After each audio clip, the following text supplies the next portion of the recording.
Now, one thing I do notice with Amazon is they like to, for a day or two, they'll move me down 2 or 3 spots. They'll move someone else up to kind of test their listing. This is my opinion. This isn't like fact. This is what I've seen with mine. They'll move them down, test them for 2 days. My sales will drop a little, and then they'll move me back. So it's almost like they're testing different listings as number one.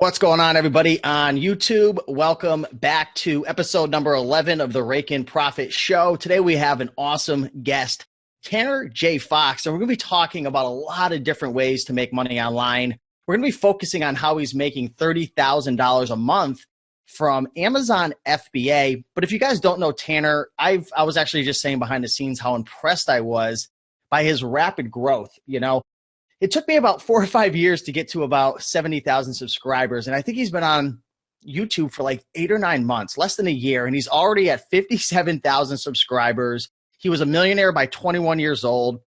He's doing $200K a month through various sources such as Amazon FBA, private label, affiliate marketing, YouTube. He talks about personal branding. And if you guys watch his videos, he's got a lot of cool content, even outside of making money, like the cars he drives. I watched the video where he was like breaking down all the expenses for his Corvette Stingray, which he now upgraded to a Lamborghini, which you could talk about. But this is a really exciting show. Good to have you on, Tanner. What's going on, man, from sunny California? Thanks for having me.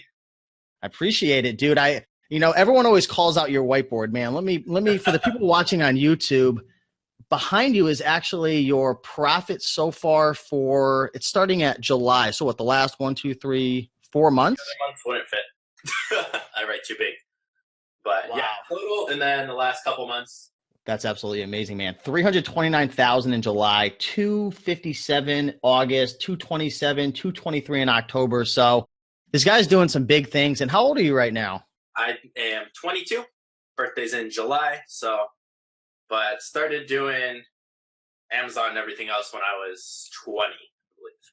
Wow, that's amazing. We had an interview the other day. It was about a couple of weeks ago. I interviewed my buddy Justin, and he actually just turned 17 years old, and he did $4 million on Shopify. And I asked him, I said, what do your parents think of this whole thing? And like, I want to ask you as well, like what for the kids who are watching, who are younger teenagers, like, how do your parents handle that when, you know, their son or their daughter is making that much money? Like, how is that for you? It's kind of the same. When I first started, they were kind of like iffy about it because the whole make money online with Amazon, they're like, oh, it doesn't sound right. It's not that easy. Like, it doesn't just work like that, when it does if you know what you're doing. They're like, they kind of supported it. I was going to school at the time. And once I started doing well, I wanted to drop out from that, and they wouldn't let me. I didn't have money. I wasn't working from home. And right. Houses in California are a little bit expensive. But they saw what I started doing with YouTube, and when I started making 6+ figures a month, then they're like, okay, you can take a break from college, which was dropping out finally. But they think it's cool. They still kind of do their own thing. They were kind of super dumbfounded, I'd say, when I was telling them how much I was making from like YouTube and doing like teaching and whatnot, because you make so much doing that. They're like, what? Like, that's a thing? You can do that? Because I thought that Amazon was crazy before, when I got to like 20, 30,000 a month. So you started with, like, your story starts with, because I've been watching quite a few of your videos, man. They're really good. If you guys aren't subscribed, be sure to check out the first link in the description, in the iTunes show notes, and on YouTube, Tanner J. Fox. There's a couple different Tanner J. Foxes out there, right? There's one Tanner Fox who's younger and has about 5 or 6 million subscribers. I bet you get some organic traffic from that. But no, be sure to subscribe to this guy. He's got a lot of good content. But your journey started with making money online. Why don't you talk about that? You started with, were you doing like, because a lot of people I interview, Tanner, they start with like selling on eBay or maybe Kindle publishing or retail arbitrage. How did your journey start from like making your first, $1,000 online to where you are now? Probably a couple of years before I got like the entrepreneur bug when I was 20. So when I was about like 18, 19, I would resell stuff on eBay, just things I had around the house. So I was familiar with eBay, how that kind of worked, shipping it, but it wasn't to make money consistently. It was like, oh, I'm not using this. I'll take $20 from it to sell it. And I'd use my mom's account. And then I just started researching different things online, different ways to make money. And I originally stumbled across Kindle book publishing. I did that for a little. I was only making $20, $50 a month. Didn't really know what I was doing. I was like, okay, this is kind of a lot of work for not a lot of money. Let me look into other things. And Kindle's through Amazon. So I found Amazon FBA and selling through them, private labeling. And I did research on that, watched a bunch of YouTube videos. And with Amazon FBA, it's kind of difficult because in order to understand this aspect, you need to understand a little bit over here, and to understand that, you need to know a little over here. So if you don't have someone kind of lay it out and put it together, it's kind of confusing. So I went and took a course on it. I think the course was like $300 from some tiny YouTuber who I don't think exists anymore, some old guy.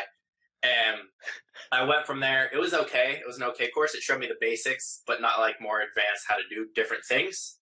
And I just went from there and failed for 6 months straight. When I say failed, I didn't lose money, but I was kind of breaking even, selling slower than what the goal was, not choosing good products. And then started doing more research, figured out what I was doing. And that's kind of when it jumped up after 6 months of trying Amazon. You know, what's funny, man. I talked to a lot of people who are now successful with private label. Actually, the next interview after you is a guy he actually just turned 17 as well. He's doing $25,000 a month from a private label. And he failed on 3 products before he actually hit, the winner. And then once you find the winner, you kind of like understand, okay, like this is what works. This is what doesn't work. I got to spend money on PPC. I've got to use Jungle Scout, taking a course. Speaking on taking courses, I truly do believe for anyone who's going to start private label, find a course. There's a lot of courses that are out there, really good ones. I know you have one as well called Amazon Seller Mastery, which we'll be sure to dive into a little later on. But there are so many moving pieces. And I'm actually starting my journey right now, my private label journey. And I'll tell you right now, one of the things I'm struggling with, I just did a live stream about this, was like trying to figure out how to find the product. I purchased the Jungle Scout web app. I have the Jungle Scout, Pro Chrome extension. But talk a little bit about, for the people who are looking for their first product, maybe some tips when using Jungle Scout, because it's kind of overwhelming. Like, I know you got to set the criteria for the price, like 20 to 50, minimum 300 sales, choose your appropriate category. But what's the name of the game when using Jungle Scout? Is it just spending enough time to just like kiss enough frogs to find the winner in a sense, or any tips? Yeah, it's pretty similar to that. So product research by far on Amazon, the most important aspect. That's kind of the mistakes I made. I had 3 products that failed, and it was just jumping in on the wrong products, because you can choose a great product, and if you're bad at creating the listing, doing everything else, you'll still sell decently. But if you choose a bad product, but you're great at making the listing, you still won't sell well because there's no demand or it's too competitive. So on Amazon, it's all about getting ranked for certain keywords, different things. So with Jungle Scout, it's all about finding enough sales to meet whatever you want. For me, I use 300 or 250 sales a month, so 10 sales a day normally. Reviews are kind of how you gauge competition. So for reviews, I'll usually look. My thing is, I always say 7 of the top 12 listings need to meet my criteria. So 7 of the first 12 listings need to be 300 sales plus. 7 of the first 12 listings need to be under 75 reviews. They need to meet my average price. So for me, I use $15 to $50. 15 because anything lower, you're looking at like $5 or less profit. Too much. So it's not even worth it. 50 normally because people's budget, and it takes more of a decision to purchase something that expensive. They might need to consult a spouse. It's not really a one-click buy normally.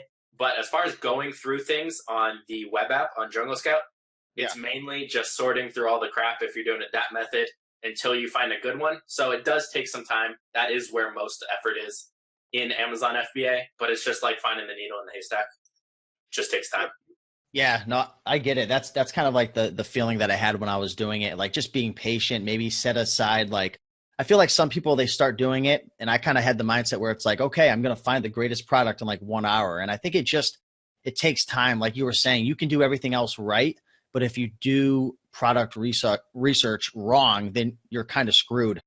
One of the things that I was having trouble with, and maybe you can shed some light on this, is some of the products have like really kind of weird keywords. Like if you don't understand like a particular niche, sometimes I have a hard time finding like that root keyword. Do you have any tips for Like, for example, say it's like a certain like softball type of item, and I don't know anything about Yeah. softball, and it's like kind of weird keywords. How do you find that root keyword to make sure that that listing isn't ranking? Like maybe there's other competitors that are ranking for better keywords. So then you come in, you have this Yeah. product and you're like, oh, this long tail keyword, I'm going to kick butt and I'm going to make all this money. And then you realize like you're not even ranking for the right keywords. Yeah.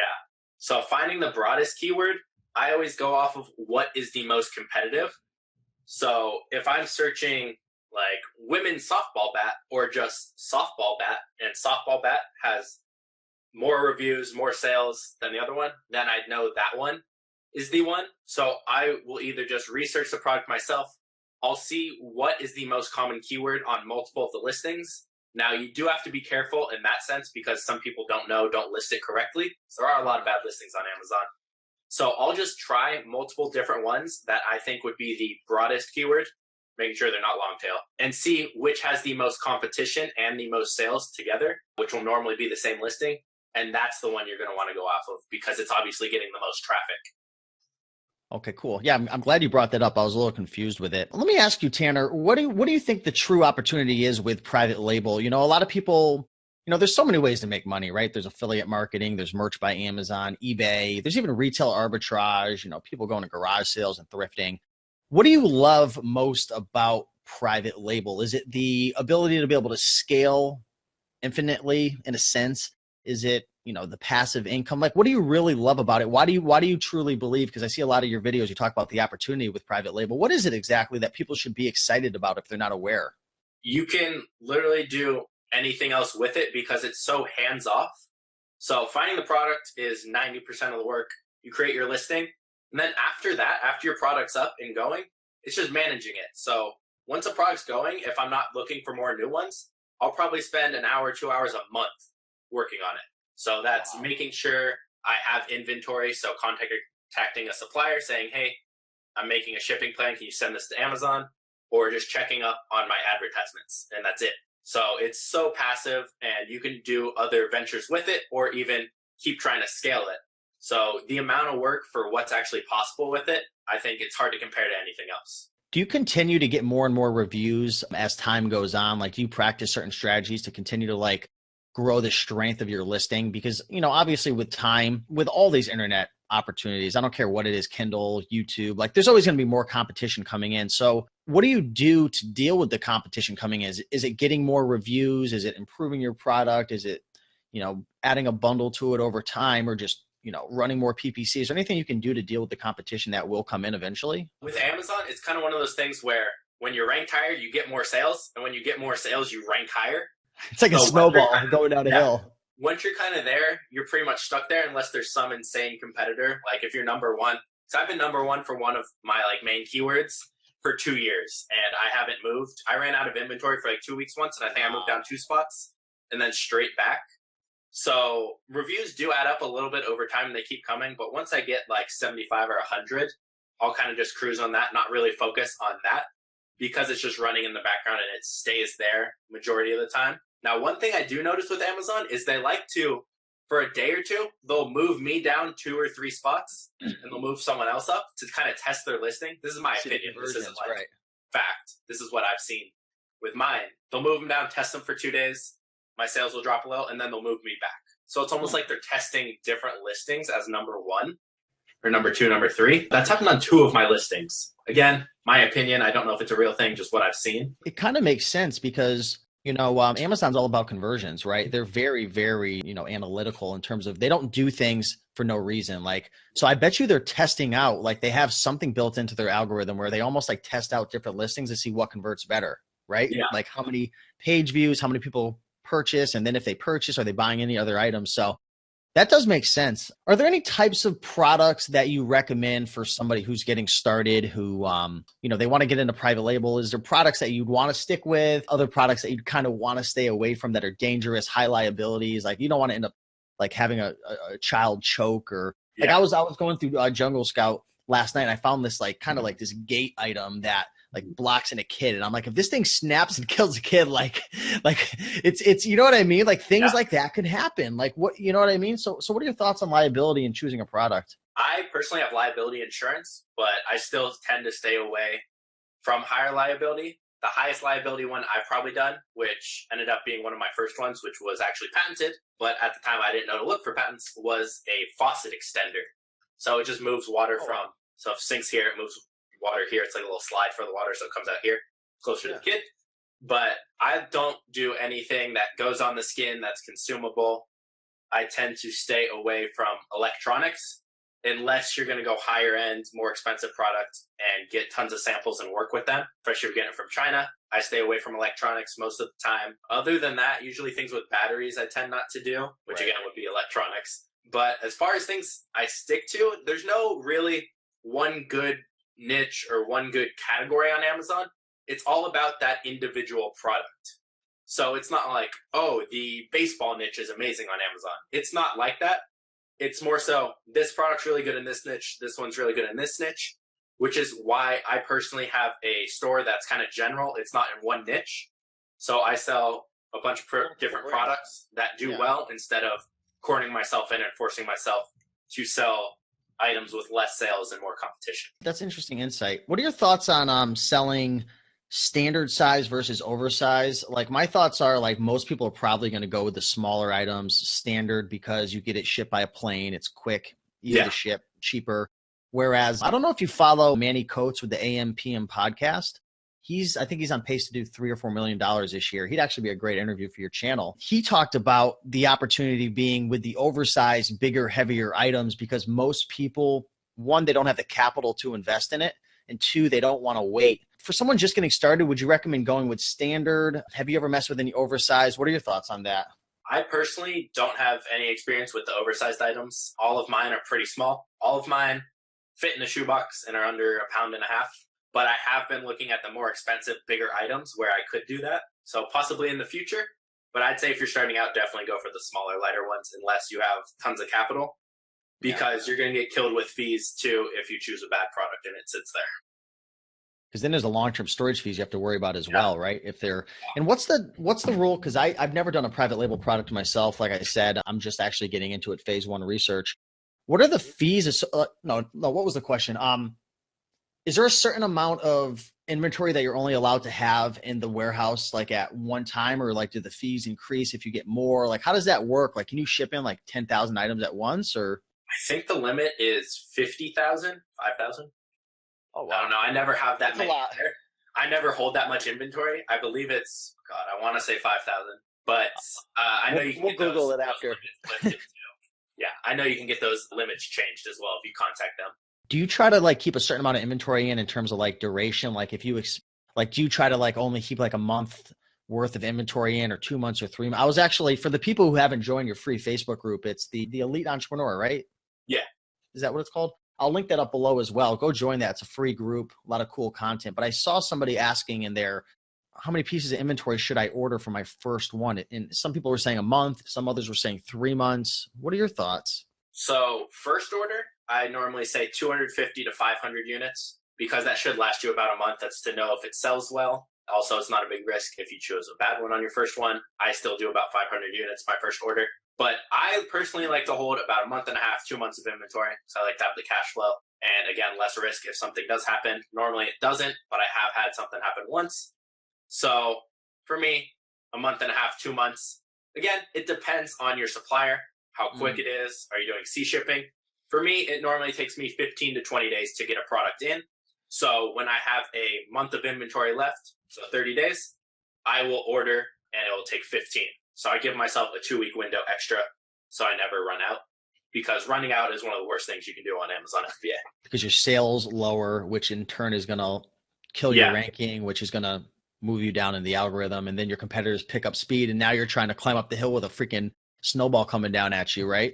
Yeah, I had a product that was selling well, and it was relatively new, so more competition was coming in. Ran out of inventory for 2 weeks. I was ranked third on the first page. Came back, couldn't get ranked, and sales went from 15 to 20 a day to 2 to 3. But again, my own fault. So that is one of the worst things. But I've had the opposite, where I've ran out for 3 weeks and gotten back. So it just depends. The first one was really competitive. That's why.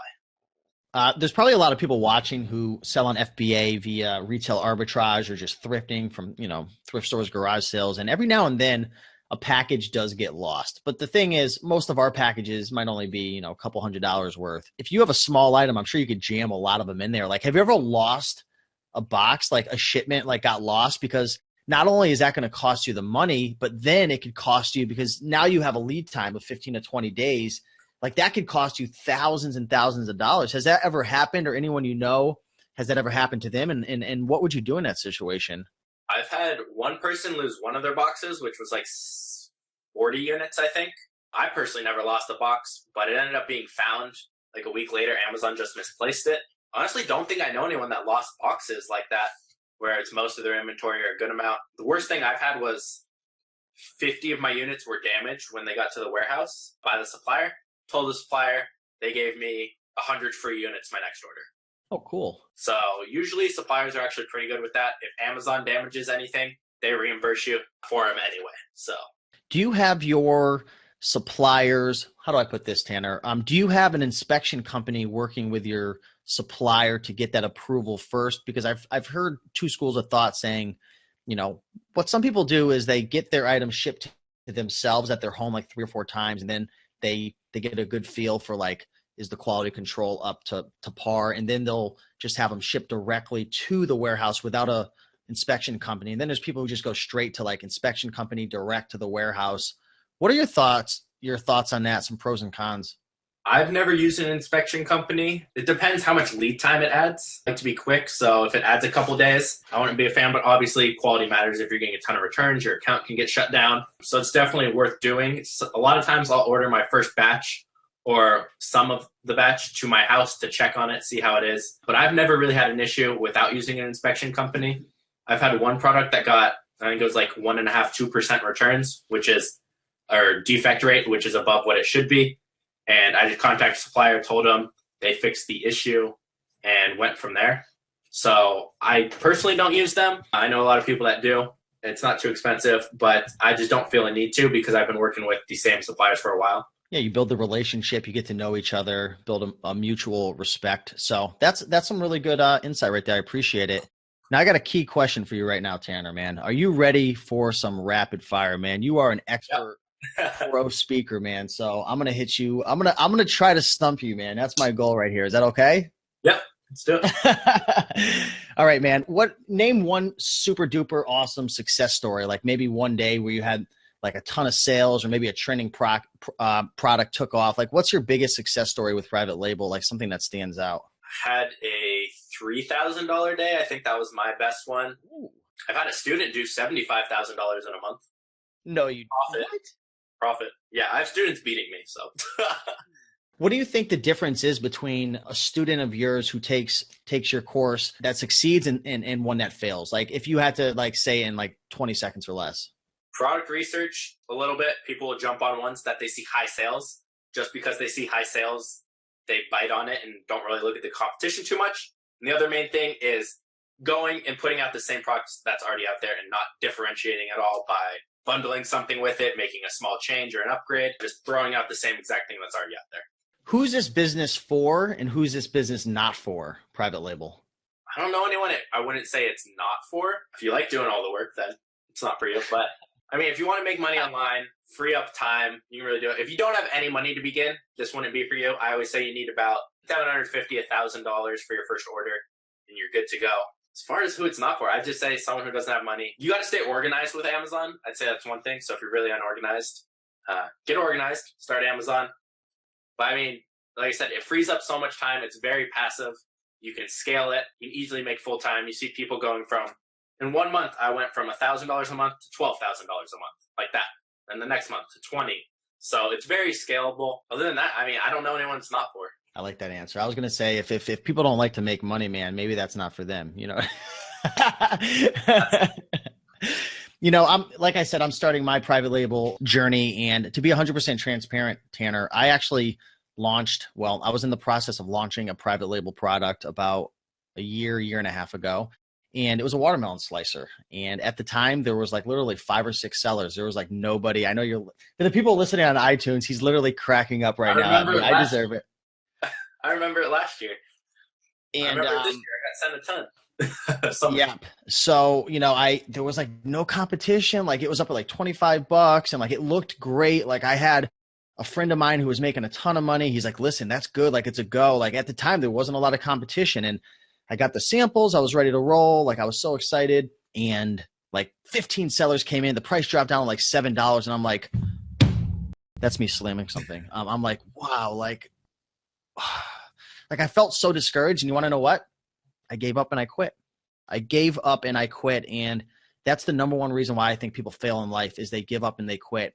And I made the commitment that this time around, if I fail once, I'm going to keep going. If I fail twice, I'm going to keep going. What are your thoughts? Like, are most people going to give up? And like, do you see a lot of people who take your course and just people in general, do they give up and quit? Like, is that something that happens often for the people who don't succeed?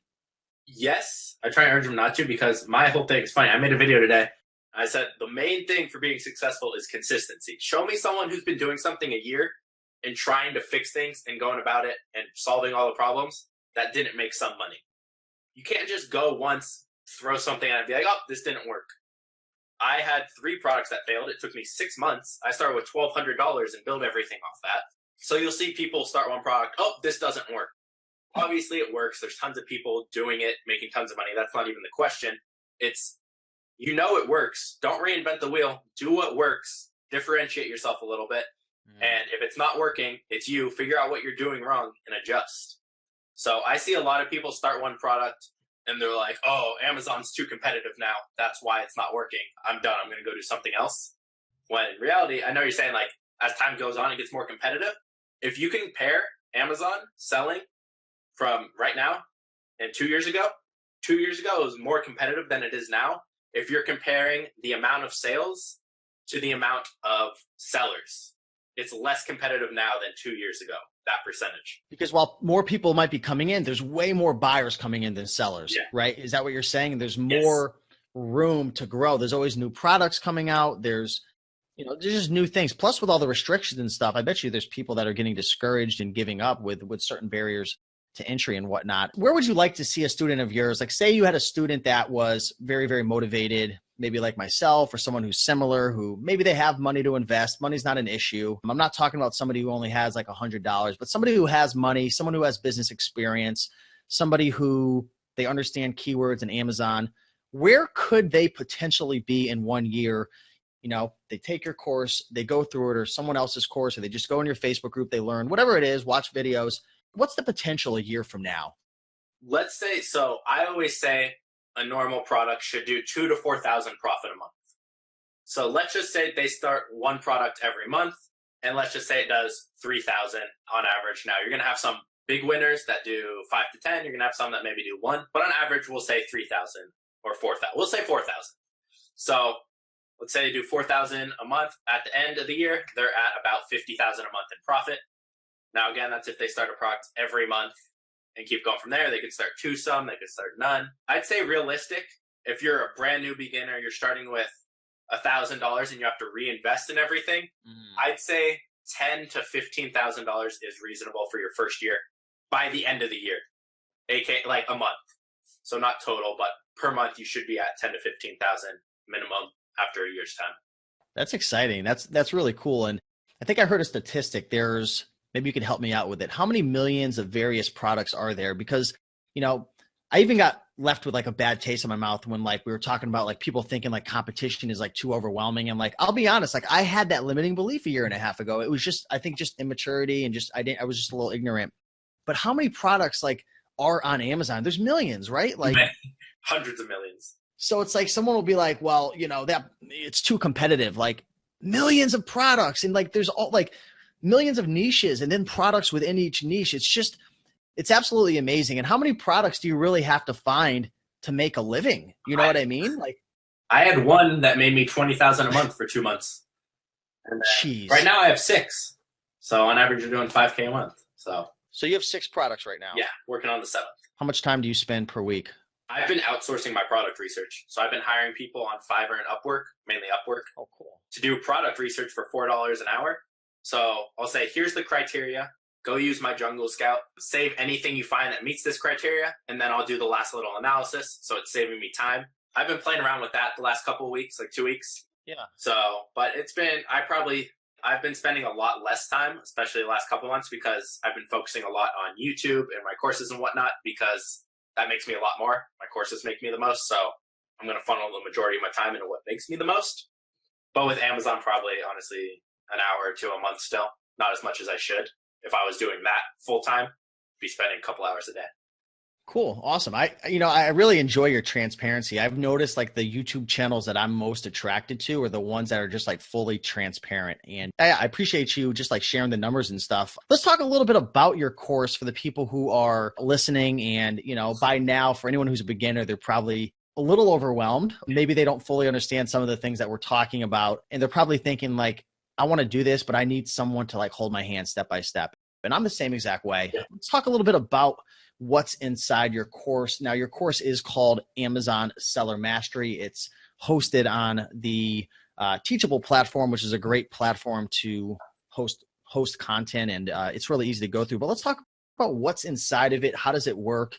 And yeah, just go over like kind of what it's all about and stuff. Yeah. So the way I structured it is step by step, because that's how I learn best. So I literally went through like I was starting brand new. I was like, okay, what do I need to do? Okay, how do I set up my account? How do I find products?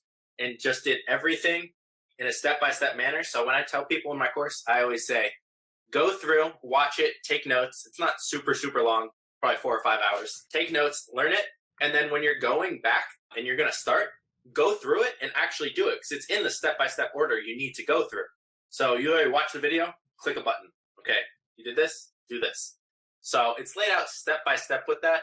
And then one of the things I offer with my course is access to me. So you get email help for the first 2 months.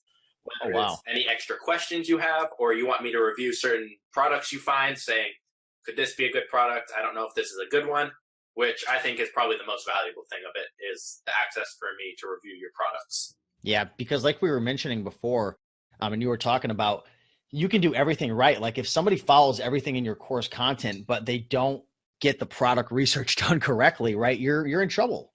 Yeah, it's so important. That's really cool. I'm actually looking through the course right now, and product research, product criteria, the tools that you use to find products that make you over $10,000 a month. What are some of the tools that you enjoy the most? I know you like Jungle Scout, and be sure to go check out his channel. I know you have some tutorial videos about Jungle Scout. So you go over there, check it out, see if Jungle Scout's a fit for you. What are some of the other tools that you use and kind of share in your course, or is it just Jungle Scout primarily? Jungle Scout's the main one. As far as product research goes, there's about 4 or 5 other methods in there that I show for product research, but Jungle Scout is my favorite.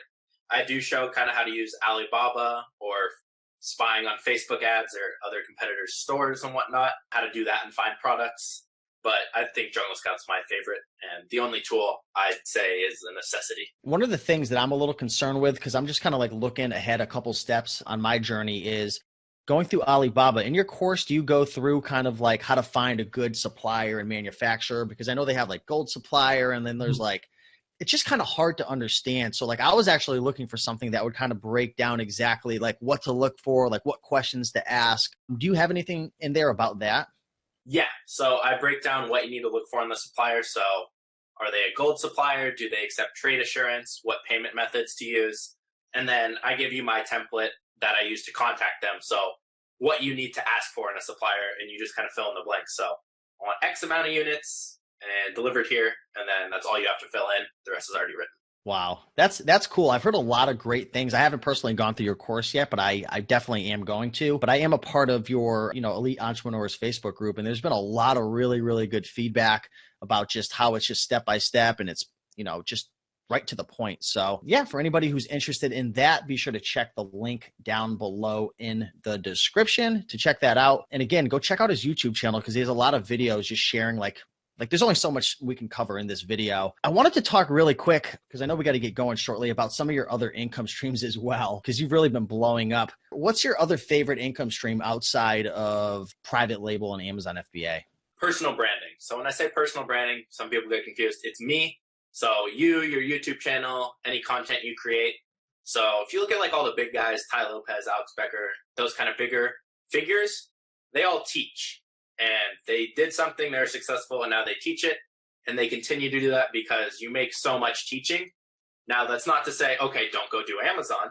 because teaching's not for everyone, creating a YouTube channel, but it's growing a following. There's so much value in that, and you can do it on the side of whatever you're doing. So maybe you're documenting what you're doing on Amazon. And I've gotten a lot of people to start doing that and start making money, whether it's through affiliate links, information products like courses, paid Facebook groups, sponsorships, different things. There's so much money to be made and so much power in having a following if you know how to grow it and do all that. So that by far is my favorite thing. And actually the next thing I'm working on is a really in-depth course on that. Because I get asked so much. Yeah, there's a lot of people who don't like the fact that, and I've been dealing with the same thing with my personal brand, Raiken Profit, is some people just don't like the fact that if you're making more money, selling courses or promoting stuff. But the thing is, if you're good at teaching and you're able to help people and make a difference, it's just the way the business model works. You can just scale it very, very fast.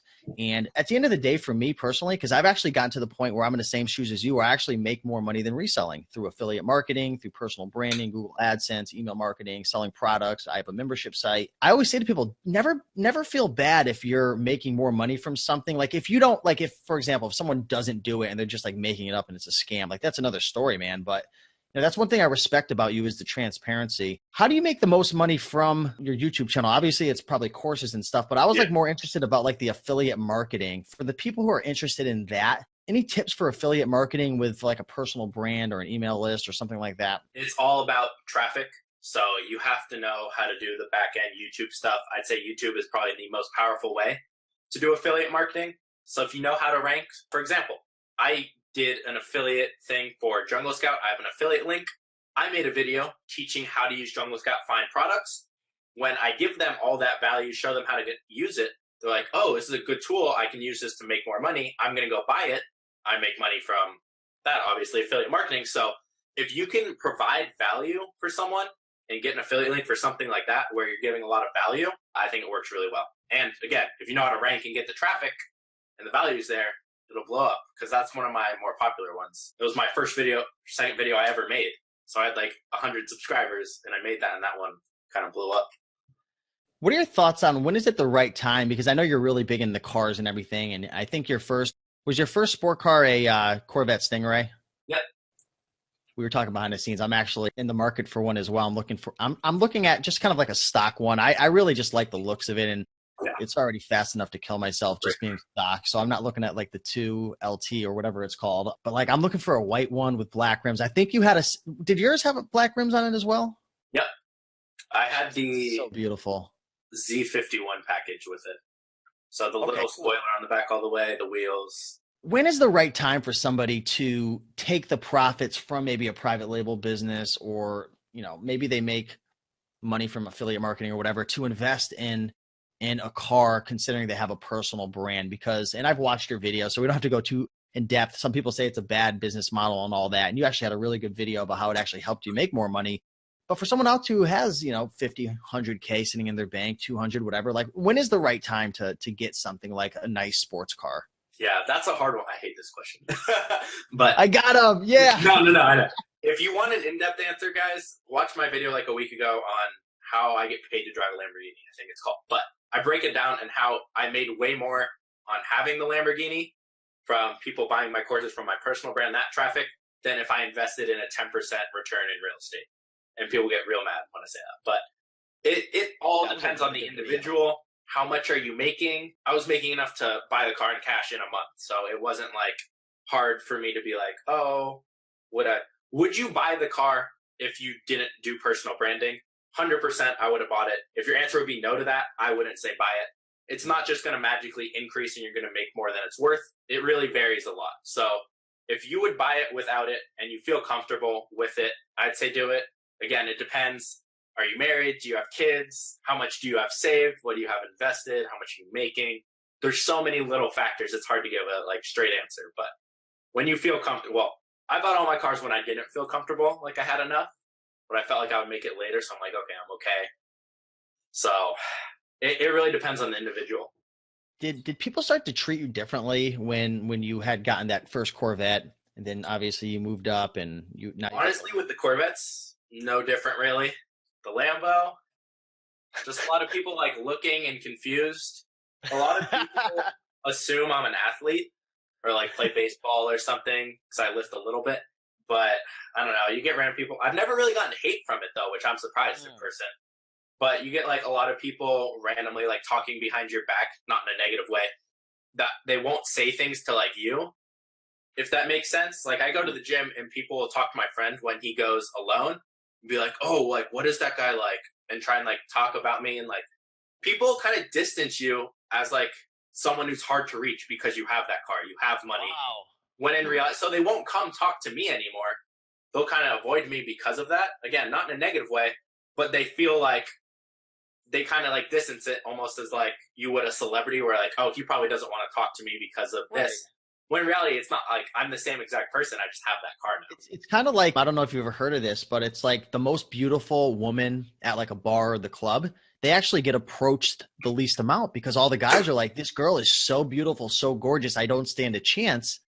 I don't know, I've just heard it before. I don't know how true it is. It feels almost a little bit like that because I love when like people come up and like talk like about it to me. Like I like talking because it always like makes people like happy. It's funny, so they call the little kids. But I always wish, like, I never mind when people come and talk to me. Like, I enjoy that. But a lot of people feel like, oh, he's like up here and I'm here, so I can't talk to him, when obviously it's not like that. I'm not saying it is. Right. Cool. No, I appreciate you breaking that down because I was just kind of curious of what it was like. Because so many people like dream of like owning a Lamborghini or making millions of dollars. I mean, you became a millionaire. Was it at 21? Yeah. And like, I feel like so many people want to become a millionaire, like even deep down inside, like that's one of my goals, but I'm always like, what's it going to be like? Like, is it going to feel any different? Like, am I going to wake up and like, I feel like money is like a really great resource, but like, I always tell people like when I was dead broke and I only had $5,000 in my bank versus having 150,000, like you still have problems. Like if you're depressed, you're going to be depressed. Like, I don't know how true it is. Like if I was a millionaire, like, is it really that much different? Like we'll end with this question for the people wondering. So the first 100,000 I made me way happier than a million. Buying the Stingray made me a lot happier than buying the Lambo, just because that first 100,000 is a lot harder than going from 100 to a million. As far as the whole happiness thing, does having more money make you happier? Yes. Does it solve problems that you already have? No. So if you're depressed already, it's not going to solve that. If you have problems with your relationship, it won't solve that. But if you have stress in your relationships from not having enough money, money's not going to cause you, it's hard to say, it won't cause you more stress 90% of the time. It's going to solve things. So I don't have to worry about money. If I want to go buy a car, I can. If I want, it's not going to make sense, cause more stress unless you're stressing to get it. So does it make you happier? Yes, definitely. I'm a lot happier with more money than I was when I was making 20,000 a month compared to now. I'm happier now. Couldn't be. You bought your mom a car too, I saw. Yeah, that was cool. I bet you that was like the most happiest thing you ever did. Like I can't wait for the day like I buy my parents like a house or like a car or something. Like that's got to be the best feeling in the world. Yeah, that was pretty cool. If it wasn't a minivan, it would have been cooler. But cool, man. Well, any final words of wisdom for the people who are watching the show in terms of, you know, we talked about a lot of things, but we'll keep it like at the core of like private label. Any final words of wisdom for somebody who wants to start it up? Because I've been talking a lot about this and this opportunity. What would you say to the people watching right now? Just get started and stay with it. It's all about consistency. Because imagine you started a year ago. Imagine if you kept going from now, you'd probably be at least 10,000 a month from just that. So it's all just get started. I mean, if I waited, my whole life would have been different. I wouldn't be doing YouTube. I wouldn't have all these things. If I quit after, I said in my head, I said, okay, this is going to be my last try at this product because it was my fourth one. I failed on 3. I said, all right, this is going to be the last one, and I'm going to go find something else. If it doesn't work, it worked. So it was just me figuring out what I was doing wrong, which was product research. So take action, stay with it. It works. You know it works. Other people are doing it. Figure out what you're doing wrong and go to it. And you don't have to fail first. Not everyone fails first. I've had plenty of people go straight to 5,000, 10,000 a month from their first product. So just take action. Hey man, Tanner J. Fox in the house. Appreciate the interview. Hopefully you guys all found value. Do me a big favor and smash that like button if you guys enjoyed that. Leave a review on iTunes, RaikenProfit.com/iTunes if you enjoyed this episode. Go over to his YouTube channel, subscribe, check him out on Facebook as well. He's got a free Facebook group. I'll link that up below. And also, if you're looking for a course, be sure to check it out. Be sure to check out his channel as well. And yeah, get started, as he said. So thanks for coming on, dude. Appreciate your time, man. And thanks for having me. If you guys ever have any questions, leave them in the comments. I answer everything. Yeah, he does. I actually seen it. So, all right, man. Appreciate it.